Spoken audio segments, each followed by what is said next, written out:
पहला स्टॉक मेरा एनसीसी है सर। एनसीसी में 100 रुपीज से ले रही थी और काफी इसमें मैंने पैसा भी बनाया है एनसीसी में। लेकिन अभी मैं फंस गई इसमें। पहले ये 300 के ऊपर भी गया था, लेकिन फिर मैंने नीचे आया तो इसको लिया। अभी मेरे 800 की क्वांटिटी है इसमें, 276.44 के एवरेज से। और ये अंजू मैम लिया लॉन्ग टर्म के लिहाज से था, फंडामेंटल्स पढ़ के या टेक्निकल्स वगैरह था, या मोमेंटम में था इसलिए ले लिया था, फंस गए? हाँ सर, फंडामेंटल भी देखा था, टेक्निकली नहीं समझ में आया कि अभी ये नीचे जाएगा क्या, डाउनग्रेड होगा क्या इसमें। तो अभी इसमें फंडामेंटल अच्छे लगे थे, फंडामेंटल अच्छे हैं भी वैसे। ऑर्डर बैकिंग बुकिंग भी स्ट्रांग चली रही है एनसीसी की, लेकिन ऐसा गिरा नहीं। ऑफ लेट तो कंसोलिडेट कर रहा है काफी लंबे अरसे से। आस्था, एनसीसी पे आप लोग का हाउस कॉल क्या? मैम के 50-60 रुपए का नुकसान हो रहा है, फंडामेंटली लेकिन स्टोरी है कैसी? जी बिल्कुल, देखिए फंडामेंटल स्टोरी अच्छी है। क्यों? क्योंकि 701 बिलियन की ऑर्डर बुक है। अब इस ऑर्डर बुक के मायने जब ज्यादा बढ़ जाते हैं, जब रेवेन्यू के मुकाबले ये कितनी है, तो 3.7 टाइम्स ऑफ रेवेन्यू है। यानी कि जो भी इन्होंने रेवेन्यू FY25 में कमाया है, उसकी तिगुना अभी तो इनके हाथ में ऑर्डर बुक है, जो आगे दर्शाती है कि रेवेन्यू में कहीं कमी नहीं आने वाली। तो ऑर्डर बुक यहाँ पे बेहद शानदार है।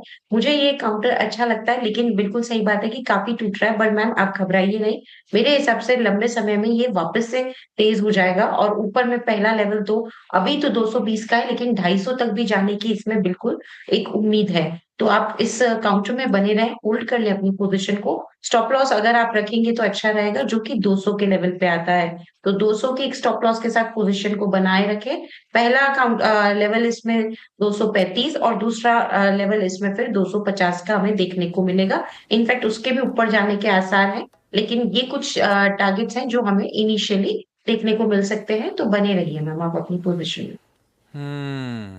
पुष्पा मैम, पहला सवाल कौन सा आज का? आईओबी है सर। 47.81 की बाइंग। पुष्पा मैम, ये लंबी अवधि का सोच के लिया था, और ये आइडिया आया कहां से था? लंबी अवधि, जी लंबी अवधि का वही मैं बता रही हूँ कि 1.5 साल पहले जब मैं शेयर मार्केट में घुसी थी, तो मुझे नहीं इतना पता था कि स्टॉप लॉस वगैरह लगाना होता है। तो ऐसे ही ले लिए थे, उसके बाद स्टॉप लॉस नहीं लगाया, गिरता गया और मेरी क्वांटिटी बढ़ती गई। मैं एवरेज करती गई, इसमें 4711 के समथिंग हो गए हैं शेयर अभी। तो जो हो गया हो गया। आस्था, हाँ, सरकारी बैंक्स है स्वीट स्पॉट पे, लेकिन उसमें भी बड़ा वेरिड है। जो फंडामेंटली स्ट्रांग बड़े सरकारी बैंक्स हैं आस्था, वो तो बढ़िया कर रहे हैं। ये बाकी सारे अपने ऑलमोस्ट ईयर लोज के आसपास ही सल्क करे चले जा रहे हैं। तो ऐसा नहीं कि सरकारी बैंक्स में भी एक तरफा सबका एक साथ मूव आ रहा है। क्या करूं किसी आईओबी में जो चल के नहीं दे रहा? जी बिल्कुल आशीष, देखिए आईओबी यहाँ पे अभी तो जो ट्रेंड बना हुआ है वो थोड़ा सा अभी वीक बना हुआ है, लेकिन ये एक शॉर्ट टर्म वीकनेस है। क्योंकि अगर आप देखेंगे पिछले हफ्ते एक अच्छी चाल इसने दिखाई थी, तो ये शॉर्ट टर्म वीकनेस है। मुझे लगता है कि ये वापस से ठीक हो जाएगा। अभी चल रहा है 39 के आसपास। 38 का एक इम्पोर्टेंट लेवल है, 38 से 37 के बीच में अगर हम एकदम प्रिसाइज बात करें। तो 37 से 38 का जो लेवल है वो काफी इंपॉर्टेंट है इसके लिए। उसके नीचे जाने के आसार तो काफी कम लगते हैं। तो मैम ये आपका थोड़ा पेशेंस चेक करेगा, तो आप इसमें बने रहिए। मेरे हिसाब से ये वापस से तेज होगा और आपको आपके लेवल्स दिखाता हुआ नजर आएगा। अभी मैं होल्ड करने की यहाँ पे सलाह दूंगी। ऑल्दो अगर 35 का स्टॉप लॉस लगाते हैं तो बेस्ट होगा, क्योंकि वीकली चार्ट्स पे ये 200 वीक्स एक्सपोनेंशियल मूविंग एवरेज का बेस है। यानी कि यहाँ पे कड़क सपोर्ट है, वो टूटने के चांसेस काफी कम है। तो 35 रुपए के स्टॉप लॉस के साथ आप अपनी पोजीशंस में एक बार बने रहिए। मुझे लगता है वापस से तेजी लौटी तो पहला लेवल तो इसमें हमें 45 तक बिल्कुल देखने को मिलना चाहिए। तो मैं बने रहने की सलाह दूंगी। लगाइए स्टॉप लॉस 35 का, टारगेट रखेंगे पहला 45 का और उसके बाद दूसरा टारगेट रहेगा 48 का। आईडीएफसी बैंक है। आईडीएफसी फर्स्ट बैंक कितने पे लिया हुआ है मैम? हाँ जी, कितने पे लिया आईडीएफसी? ये सर मेरे पास 2015 से है एक्चुअली ना। हाँ। और उसके बाद फिर ये मर्जर हो गया इसका, उसके बाद काफी ऊंचे रेट पे है मेरे पास। 176 के भी लिए हुए मैंने ना।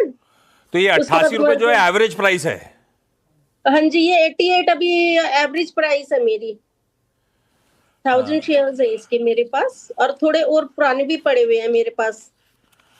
आशा, कुछ तो हरकत आई लोअर लेवल से, कुछ मार्की इन्वेस्टर्स ने पैसा वैसा डाला भी, IDFC फर्स्ट बैंक मेरे पास बहुत समय से पड़ा हुआ है, अब तक रुलाई रहा, आज तक कमा के नहीं दिया है, क्या करूं भाई? हाँ बिल्कुल, देखिए वैसे तो अभी भी कुछ खास इसमें अगर मैं ट्रेंड की बात करूं तो इतना अभी भी पॉजिटिव नहीं है। इनफैक्ट लास्ट 5 ट्रेडिंग सेशंस तो ऐसे निकले जिसमें लगातार इसने डाउनवर्ड मोमेंटम दिखाया है। तो इसमें जरूर इस काउंटर में मैं जरूर कह सकती हूँ कि यहाँ पे मैम एक बार आप एग्जिट कर जाइए, थोड़ा नुकसान जरूर होगा। पूरा एग्जिट मत करिए, पार्शियली करिए, लेकिन एग्जिट करिए इसमें से, क्योंकि अभी भी इसमें कोई बहुत ज्यादा रिलीफ के संकेत दिख नहीं रहे। तो टाइम लग जाएगा, इससे बेटर है कि जो तेजी दूसरे PSU बैंक्स में अभी बनी हुई है वो भुनाने का ज्यादा अच्छा मौका मुझे लगता है। तो बैंक ऑफ बड़ौदा उसमें देखा जा सकता है। SBI तो अभी हमने पहले ही दिया है कॉल के तौर पे। तो दूसरा काउंटर जो अच्छा लगता है वो बैंक ऑफ बड़ौदा है।